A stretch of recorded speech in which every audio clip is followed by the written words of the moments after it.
तो आज हम लोग करेंगे ES 26 इंटैंजिबल असेट्स। असेट्स तो आप लोगों को पता ही है, assets is not a new term for you, right. जब से अकाउंट्स फर्स्ट टाइम पढ़ी होगी क्लास 11th में, तब से तुम लोग जानते हो कि असेट्स क्या है।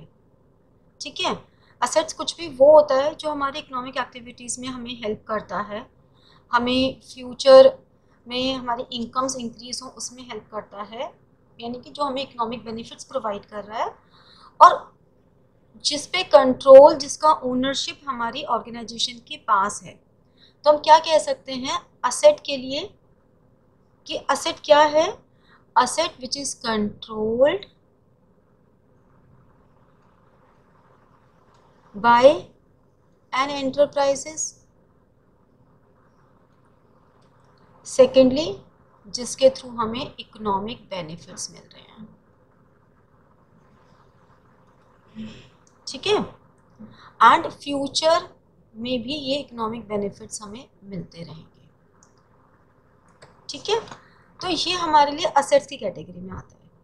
अब ये भी आप लोगों ने बचपन में पढ़ा था कि जितने भी असेट्स होते हैं उनके बहुत सारा क्लासिफिकेशन होता है, fixed assets, current assets, fictitious assets, tangible, intangible.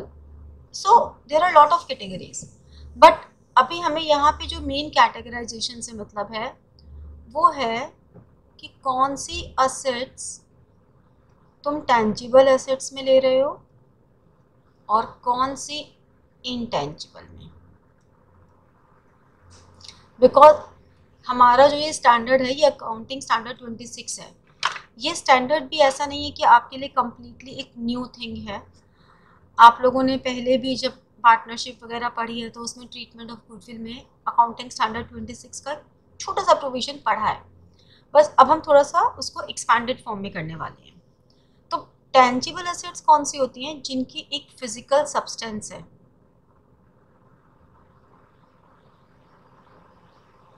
Physically we can see और टच, वो हमारे लिए टेंजिबल एसेट्स है। जैसे कि आपकी टेबल, आपकी बुक्स, अलमीरा, आपकी गाड़ी, घर, ये सब आपके टेंजिबल एसेट्स हैं। ठीक है, इनके वैल्यू निकालनी भी बहुत आसान होती है, लेकिन कुछ ऐसे होते हैं जो इनटेंजिबल है, जो फिजिकली नहीं है, जिनको हम we can't see, we can't touch, but they are assets because they are controlled by an enterprise and we are getting economic benefits from it, and that economic benefits flows in the future also. That's why they are fulfilling the basic characteristic of assets. Therefore these items are intangible assets. जैसे कि goodwill हो गया, patents हो गए, copyrights हो गए। ठीक है, आपके ट्रेडमार्क्स हो गए, और अब तो कंप्यूटर का ज़माना है तो कंप्यूटर सॉफ्टवेयर जितने भी हैं आपके, वो भी इसमें आ गए। ठीक है, तो अब हम इंटेंजिबल एसेट्स को ही थोड़ा और डिटेल में लेके जाते हैं कि हमारे इंटेंजिबल एसेट्स बेसिकली 3 तरह के हैं। एक अनआइडेंटिफिएबल,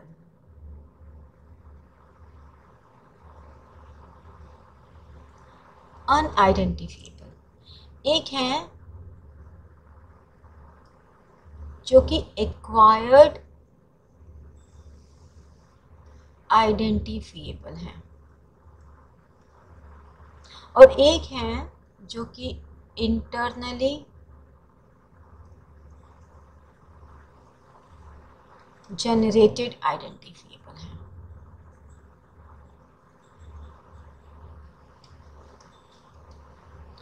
अनआइडेंटिफिएबल तो वो हो गए जो कि हम अपने नॉर्मल जो अदर एसेट्स हैं उनसे सेपरेट ही नहीं कर सकते, means which can not be separated from other assets. जैसे कि हमारी सेल्फ जनरेटेड गुडविल है। हम कैसे देखें कि एक आइटम जो 10 रुपये की मेरी कॉस्ट है और मैं उसे 20 रुपये में अगर बेच रही हूँ, तो हाउ कैन वी एसेस कि 10 में 5 रुपये तो मुझे प्रॉफिट नॉर्मल मिल रहा है जो फेयर रेट ऑफ रिटर्न है, और बाकी जो एक्स्ट्रा 5 रुपये मिल रहा है वो मेरी गुडविल के लिए मिल रहा है। तो ऑल्दो हमारे पास वैल्यूएशन ऑफ गुडविल के मेथड्स होते हैं, but still the correct identification is very difficult. So self-generated goodwill is difficult to identify that this is the value of our self-generated goodwill. फिर acquired identifiable सबसे आसान है, this is the most reliable way, because इसके लिए हमने कुछ ना कुछ for which some payment has been done, whether in form of cash or in form of shares or in the form of debentures or in the form of any other thing, means something has been paid off for acquiring these assets. Suppose we are purchasing goodwill from any firm, we are acquiring purchase of license, patents, copyrights, any trademark, any computer software,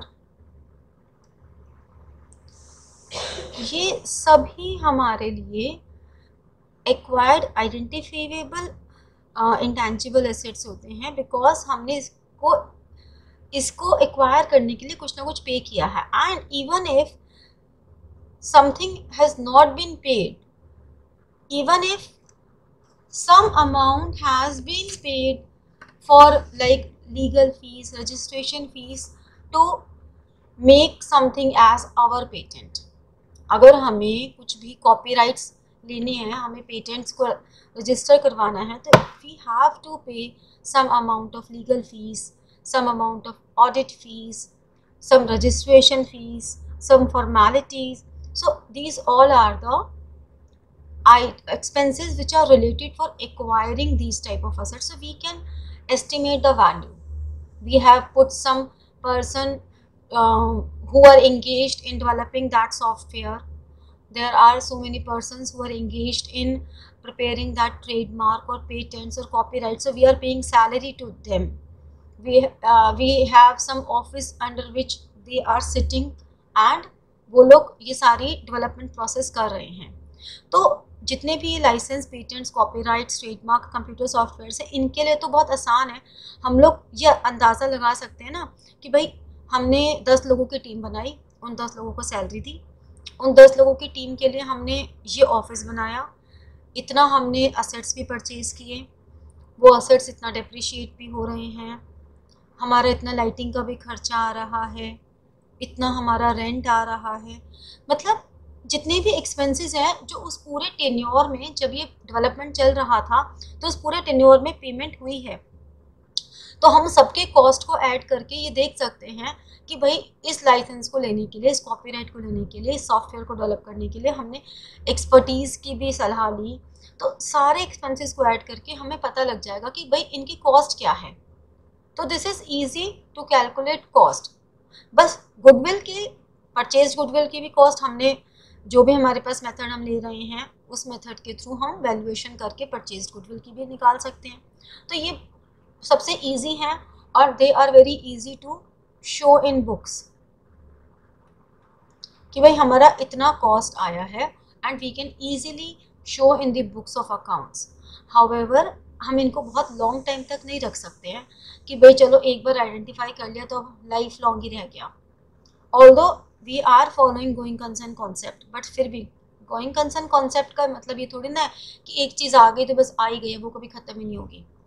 time to time हमें patents, copyrights को renew कराना पड़ता है, हमारा software भी outdated हो जाता है, तो हमारा जितने भी इंटैंजिबल एसेट्स हैं उनकी वैल्यू भी by the passage of time, by the efflux of time reduce होती है, which is called amortization. Okay, this is called amortization. तो ये भी हमें बुक्स में रेगुलरली शो करना पड़ता है कि कितने टाइम के लिए ये असेट्स हैं, क्या हम इनका अमोर्टाइजेशन का मेथड यूज कर रहे हैं, एंड कितना अमाउंट ऑफ एमोर्टाइजेशन हो रहा है, that should be shown as an expense in profit and loss account and the remaining value should be shown at the asset side of balance sheet. So ये most easy assets हैं intangible की form में जो acquired identifiable है। अब जब हम इसकी बात कर रहे हैं इंटरनली जनरेटेड आइडेंटिफिएबल, ये तो बिल्कुल ऐसे हो गया कि sometimes the value of intangible assets is more than the value of tangible assets। हो क्या रहा है ना कि एक ब्रांड है, रिलायंस है, कोका कोला है, सोनी है, जितने भी ये हमारे वैल्यूएबल ब्रांड्स हैं, टाटा, मारुति, इनकी गुडविल इतनी अच्छी है। अच्छा, hyundai की गाड़ी है, फिर तो एसी बहुत बढ़िया होगा। तो बेसिकली हम लोग, सोनी का टीवी है, ओहो आवाज़ बहुत अच्छी होगी, आईफोन है, ओहो बहुत ही बढ़िया। मतलब इनकी एक्चुअली में जो इनके इन कंपनीज के जो टेंजिबल एसेट्स होंगी ना, उनकी वर्थ शायद इतनी ना हो जितनी इनकी गुडविल है। और ये इन्होंने ऐसे 1 साल में या 2 साल में अचानक से जनरेट नहीं कर ली है। ये है सेल्फ जनरेटेड गुडविल, लेकिन ये सेल्फ जनरेटेड गुडविल का वो मॉडिफाइड फॉर्म है जो बहुत मेहनत, बहुत सालों की मशक्क़त के बाद उन्हें मिला है। वेरी वेरी लॉन्ग ईयर्स, उन्होंने बहुत साल लगाए हैं अपनी इस इमेज को बनाने में। और ये यहाँ तक पहुँचना किसी भी कंपनी के लिए, किसी भी ऑर्गेनाइजेशन का एक ड्रीम होता है, जो ड्रीम इन लोगों ने अचीव किया है कि उनके नाम से उन्हें जाना जाता है। ठीक है, तो it was created over the years and it is very difficult to arrive at this point of time। so इनकी जो tangible assets है उनकी वैल्यू हो सकता है कुछ बिलियंस हो, लेकिन जो इनकी intangible assets है इनकी वैल्यू उनसे कहीं कुछ ज़्यादा है। ठीक है, तो इसको हम रिकॉर्ड तो करते हैं अकाउंटिंग पॉइंट ऑफ व्यू से, और इसकी एक वैल्यू भी जनरेट करते हैं। ऐसा नहीं है कि हम इसको सेल्फ जनरेटेड है तो पूरी तरह इग्नोर कर देंगे, बिकॉज इनके लिए जो सोर्स ऑफ अर्निंग है इनकी गुडविल ही है। ठीक है, तो इस तरह से ये हमारी internally generated identifiable intangible assets है। तो अब आपको ये पता लगा कि इंटेंजिबल एसेट्स क्या होते हैं। अब हम बात करना चाहेंगे कि आखिर जितने भी ये अकाउंटिंग स्टैंडर्ड हम बना रहे हैं, ये जो अकाउंटिंग स्टैंडर्ड 26 बेसिकली हम बात कर रहे हैं, इसका मेन ऑब्जेक्टिव है क्या? ये है इसके मेन ऑब्जेक्टिव्स। इसका मेन ऑब्जेक्टिव है कि prescribing accounting treatment for intangible assets. जितने भी इंटेंजिबल एसेट्स हैं उनको हम किस तरह से अपनी बुक्स ऑफ अकाउंट्स में रिकॉर्ड करेंगे, कैसे रिकग्नाइज करेंगे, उनकी वैल्यू कैसे मेजर करेंगे, उनके लिए एमोर्टाइजेशन मेथड, जैसे हमारे पास टेंजिबल एसेट्स के लिए वेरियस डेप्रिसिएशन मेथड्स होते हैं, उसी तरह से वेरियस एमोर्टाइजेशन मेथड भी होते हैं। तो किस तरह से हम उन्हें डिस्क्लोज करने वाले हैं, that all we will study under accounting standard 26। तो अकाउंटिंग स्टैंडर्ड 26 कहाँ अप्लाई होता है और कहाँ अप्लाई नहीं होता? कोई भी फाइनेंशियल एसेट्स हैं जैसे कि कैश, ओनरशिप इंटरेस्ट, इन सब जगह पे ये अप्लाई नहीं होता। और जो भी हमारे दूसरे अकाउंटिंग स्टैंडर्ड्स में कवर हो रहा है वो यहाँ पे अप्लाई नहीं होता, लाइक AS 24, 21, 22 एंड 19, इन सब जगह अप्लाई नहीं होता। ठीक है, कोई भी ऐसा एक्सपेंडिचर जो एक्सप्लोरेशन से रिलेटेड हो या एक्सट्रैक्शन से रिलेटेड हो, वहाँ ये अप्लाई नहीं होता। लेकिन अगर हमने कोई स्टार्टअप कॉस्ट लगाई है एक्सट्रैक्टिव इंडस्ट्रीज में, तो वो यहाँ पर ऐड होगी, मतलब वो यहाँ पे कवर होती है स्टार्टअप कॉस्ट।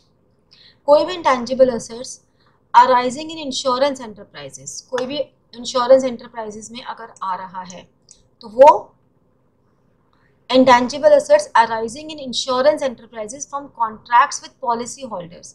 अगर इस तरह के केसेस में किसी भी तरह का इंटेंजिबल एसेट्स क्रिएट हो रहा है, that is not applicable accounting standard 26। Share issue expenses हो गए, डिस्काउंट अलाउड हो गया, इशू ऑफ शेयर्स, शेयर्स पे तो अब अलाउड ही नहीं होता, डिबेंचर्स या कोई भी एक्सपेंडिचर, वीआरएस जो वॉलेंट्री रिटायरमेंट स्कीम है उस पर कोई भी एक्सपेंडिचर है, इन सब जगह पे हमारा AS26 अप्लाई नहीं होता। तो ये अप्लाई होता कहाँ है? ये अप्लाई होता है goodwill, advertisement expense, training cost, because training भी हमारे लिए इंटेंजिबल एसेट है, स्टार्टअप कॉस्ट जो मैंने यहाँ बताया आपको, कोई भी रिसर्च एंड डेवलपमेंट जो मैंने अभी स्टार्टिंग में बताया ना कि पेटेंट्स, कॉपीराइट, सॉफ्टवेयर, इन सभी में जो आता है, ठीक है। कोई भी लाइसेंसिंग के लिए अगर हमने राइट्स लिए हैं, कोई मूवी हमने बनाई है, कोई मैंने बुक लिखी है, कोई मैंने ट्रेडमार्क बनाया है, इन सब के केस में, सॉफ्टवेयर बनाया है, इन सब केसेस में एप्लीकेबल होता है, ठीक है। तो कोई भी जो हमारा अकाउंटिंग स्टैंडर्ड 26 ने डेफिनेशन दी है उसके अकॉर्डिंगली जो भी इंटेंजिबल एसेट्स की डेफिनेशन है वहाँ सब जगह हमारा अप्लाई होता है। तो डेफिनेशन दी क्या है अकाउंटिंग स्टैंडर्ड 26 ने? अकाउंटिंग स्टैंडर्ड 26 ने डेफिनेशन ये दी कि N intangible asset is an identifiable, वो क्या कह रहे हैं, N intangible asset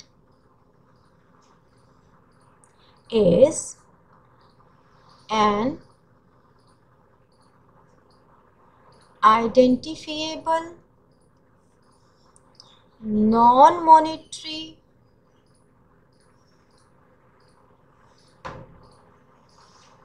asset without physical substance held for use in the production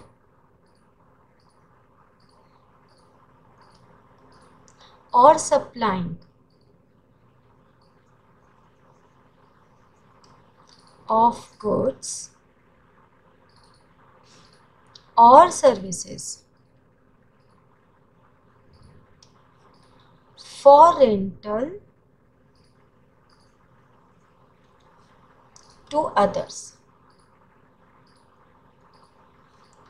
or for administrative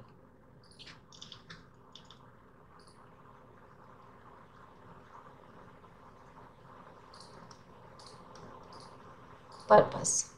तो हमें इस पूरी डेफिनेशन से क्या पता लगा कि हमारे जो फीचर है, क्या क्या फीचर है, एक तो आइडेंटिफिएबल हमारा फीचर है, नॉन मॉनेटरी असेट हमारा फीचर है, और विदाउट फिजिकल सब्सटेंस, ये हमारा फीचर है। तो हमारे 3 फीचर हैं जो कि किसी भी इंटेंजिबल असेट्स के लिए ज़रूरी है, ठीक है। तो अब बात ये आती है कि इंटेंजिबल एसेट की कॉस्ट क्या होती है। अगर मैं कॉस्ट की बात करूं, अगर मैं ये बात करूं कि व्हाट इज कॉस्ट ऑफ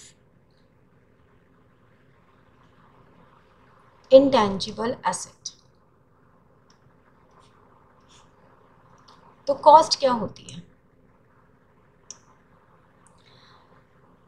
एक तो हमने अगर इसको एक्वायर किया है तो जो भी उसकी सेपरेट एक्विजिशन कॉस्ट है, हमने उसको एक्वायर किया, परचेज किया, तो जो भी उसकी परचेज कॉस्ट है जिसको हमने जैसे कि परचेज प्राइस हो गया, इंपोर्ट ड्यूटीज़ हो गई, नॉन रिफंडेबल हमारे परचेज टैक्सेस हो गए, कोई भी एट्रीब्यूटेबल एक्सपेंसेस हो गए, वो सेपरेट एक्विजिशन कॉस्ट हो गई। अगर हमने उसके बदले कोई असेट दिया है तो असेट की वैल्यू, अगर हमने कोई भी सिक्योरिटी इशू की है, इशू ऑफ शेयर्स और डिबेंचर्स, तो उनका जो हमारा इशू प्राइस है वो, या फिर AS14 के टाइम पर जो हमारा amalgamation in the nature of purchase होता है।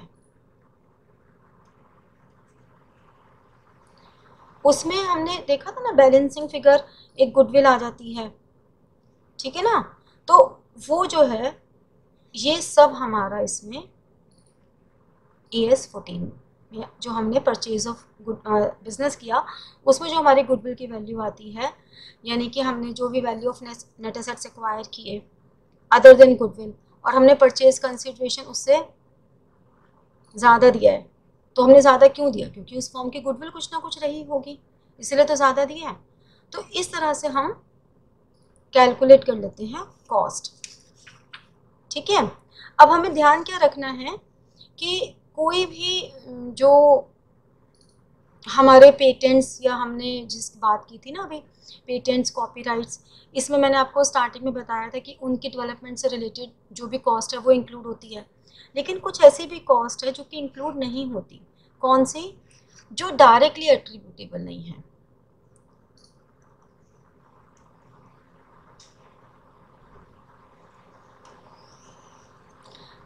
हम उनको डायरेक्टली कह नहीं सकते। मतलब अगर कोई सेलिंग, एडमिनिस्ट्रेटिव या कोई भी जनरल ओवरहेड्स ऐसे हैं जो डायरेक्टली हम कह नहीं सकते कि इससे रिलेटेड है, तो वो नहीं इससे लिंक्ड होंगे। कोई भी अगर ऑपरेटिंग लॉसेस हैं तो हम ये नहीं कह सकते कि ये ठीक नहीं था इसलिए इसकी वजह से ये लॉसेस हुए। अगर हम उसके लिए कुछ भी स्टाफ ट्रेनिंग दे रहे हैं तो हम उसकी कॉस्ट में इंक्लूड नहीं करते। ऑल्दो ये थोड़ा कंट्रोवर्शियल भी है कि हमने कहा कि ट्रेनिंग कॉस्ट ऐड हो सकती है इस अकाउंटिंग स्टैंडर्ड में, लेकिन फिर भी हम इस वाली एक्सपेंडिचर को हमारे अकाउंटिंग स्टैंडर्ड ने कहा है कि नहीं इंक्लूड करना अगर हम इसको यूज़ करने के लिए कोई भी एक्सपेंडिचर कर रहे हैं जो स्टाफ ट्रेनिंग पर है। हाँ, अगर हमको ये है कि पर्टिकुलर इसी से रिलेटेड है तब बात और है, लेकिन कई बार हम इस चीज़ को डिवाइड नहीं कर पाते ना डायरेक्टली, तो हम फिर इसको स्टाफ ट्रेनिंग को अलग हटा के रख देते हैं, ठीक है। तो अब जब हम ये एग्जाम्पल देखते हैं तो इस एग्जाम्पल में देखो 23 lakh paid by manufacturing company to the legal advisor for defending the patent. अब क्योंकि ये डिफेंडिंग द पेटेंट की बात कर रहे हैं तो is treated as capital expenditure? No, it will not be treated as capital expenditure, ठीक है। ये हम कहाँ चार्ज करेंगे? ये हम प्रॉफिट एंड लॉस अकाउंट में एज एन एक्सपेंस चार्ज करेंगे लीगल एक्सपेंसेस की फॉर्म में। It will be shown as legal expense, ठीक है। सेकेंड केस में हमने कहा कंपनी ने स्पेंड किए 7,000 for publicity and research expense on one of its new customer consumer product. एक नया प्रोडक्ट था, उसकी मार्केटिंग करनी थी, उसकी पब्लिसिटी के लिए खर्च किया। अब चाहे वो फेलियर हुआ या नहीं हुआ ये बात मैटर ही नहीं कर रही, बट हमारे लिए इम्पोर्टेंट क्या है कि अगर पब्लिसिटी के लिए हमने खर्च किया है तो इसे हम प्रमोशनल एक्सपेंसेस में डालेंगे प्रॉफिट एंड लॉस अकाउंट में, क्योंकि इससे हमारा फ्यूचर में कोई बेनिफिट अराइज नहीं हो रहा, ठीक है। So no benefit arise in the future, ये हमारा पब्लिसिटी एक्सपेंस था, हुआ और खत्म हो गया। इसी तरह से नेक्स्ट की अगर हम बात करें, कंपनी ने 25 लाख रुपीस खर्च किए in the past 3 years to develop a product, ठीक है, डेवलपमेंटल एक्सपेंस हो गए। Charge to profit and loss account since they did not meet AS 26 criteria for capitalisation in current year approval of concern authority has been received. Company ये चाह रही है कि भाई 25 लाख को हम डिस्क्लोज करें एज प्रायर पीरियड आइटम। याद है हमने पहले भी अकाउंटिंग स्टैंडर्ड किया था, ठीक है ना, प्रायर पीरियड आइटम के लिए। तो इसी के अकॉर्डिंगली अब वो चाह रहे हैं कि इसको हम रिकग्नाइज कर लें, बट ये हम कैपिटलाइज नहीं कर सकते, नॉट टू बी कैपिटलाइज्ड। क्यों नहीं कर सकते? क्योंकि ये हमारे लिए जो एक्सपेंस है that is a report in a previous annual financial statements should not be recognized as part of cost of an intangible assets। पहले एक्सपेंस हो चुका, पहले हम उसको प्रॉफिट एंड लॉस में शो कर चुके, तो अब थोड़ा ना उसको हम कैपिटलाइज कर देंगे बाद में, ऐसे नहीं होता। पुराना जो आपने कर दिया उसको आप रिवर्ट बैक नहीं कर सकते हो, ठीक है। नेक्स्ट केस में हमने कहा कि 200 करोड़ का बजट था, हमने इसमें से एडवर्टाइजिंग कैंपेन में 50 लाख रुपए खर्च किए, कंपनी ने एस्टिमेट किया कि टर्नओवर 20 करोड़ होने के चांसेस हैं। तो 50 लाख जो एडवर्टाइजिंग एंड प्रमोशनल एक्टिविटीज़ के हैं वो तो हमारे प्रॉफिट एंड लॉस में ही चार्ज होंगे एज एन एक्सपेंस। ठीक है, तो कंपनी ने जो ट्रीटमेंट किया है वो बिल्कुल ठीक किया है कि उसको उन्होंने एज एन एक्सपेंस शो कर दिया। तो company has debited to its profit and loss account total expenditure of 50 lakhs as a special initiative advertisement campaign. Okay, तो हमें जब भी कोई आंसर प्रेजेंट करना है तो किसी भी आंसर को कैसे प्रेजेंट करोगे? देखो, आपको नॉलेज कितनी है वो तो इम्पॉर्टेंट है ही एग्जाम के लिए, लेकिन उस नॉलेज के साथ साथ आप उस नॉलेज को प्रेजेंट कैसे कर रहे हो? आपने खाना तो बहुत अच्छा बना दिया, लेकिन अगर उस खाने को प्रेजेंट अच्छा नहीं किया तो वो खाना सुंदर नहीं लगेगा। और कई बार ऐसा खाना जो पसंद भी ना हो लेकिन उसकी प्रेजेंटेशन देख के हमें खाने का मन कर जाता है। सेम विद योर आंसर, आपका आंसर कंटेंट आपने बहुत अच्छे से प्रेजेंट किया है सजा के, तो आपको मार्क्स ज़्यादा अच्छे मिल सकते हैं। बट सजाने में थोड़ा है कि गलत चीज़ को हम सजा देंगे, सही चीज़ को सही ढंग से सजाया जाए। तो आपको हमेशा पहले ये मेंशन करना है कि हम किस अकाउंटिंग स्टैंडर्ड की बात कर रहे हैं, फिर जो हमारा क्वेश्चन है उस क्वेश्चन के रिलेशन में उस अकाउंटिंग स्टैंडर्ड का कंटेंट क्या है। ठीक है, जो भी मटेरियल है हम वो लिखेंगे, जनरल मटेरियल। फिर हम केसेस वाइज लिखेंगे कि इस केस में ये आंसर आ रहा है और क्यों आ रहा है। तो आंसर लिखना है और फिर उसका रीजन लिखना है। This is the way you must present your answer. ठीक है।